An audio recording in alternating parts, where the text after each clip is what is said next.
Wayanad Mananthavady government medical college ആശുപത്രിയിൽ പ്രസവിച്ച യുവതിയുടെ ശരീരത്തിൽ നിന്നും തുണിക്കഷ്ണം കണ്ടെത്തിയ സംഭവത്തിൽ മാനന്തവാടി പോലീസ് കേസെടുത്തു.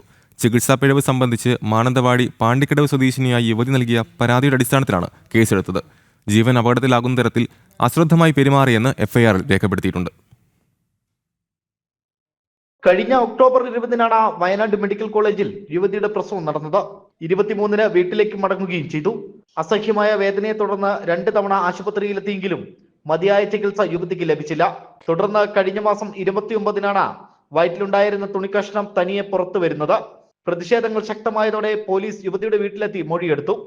മൊഴിയുടെ അടിസ്ഥാനത്തിലാണ് പോലീസ് കേസെടുത്തത്. BNS 125, 125A വകുപ്പുകൾ പ്രകാരമാണ് പോലീസ് കേസെടുത്തത്. പ്രസവ ശുശ്രൂഷ നടത്തിയ ഡ്യൂട്ടി ഡോക്ടർ, സഹായത്തിനുണ്ടായ നഴ്സുമാർ എന്നിവർക്കെതിരെയാണ് കേസ്. ശരീരത്തിൽ നിന്ന് ലഭിച്ച തുണിയുടെ കഷ്ണം അന്വേഷണത്തിന്റെ ഭാഗമായി പോലീസ് കസ്റ്റഡിയിലെടുത്തു. ശരീരഭാഗത്തിൽ നിന്നും 2 കഷ്ണം തുണിയാണ് ലഭിച്ചത്. ഇതിലൊന്ന് കഴിഞ്ഞ ദിവസം അന്വേഷണത്തിനെത്തിയ ആരോഗ്യവകുപ്പ് ഡയറക്ടറുടെ സംഘത്തിന് കൈമാറി. ജനം, വയനാട്.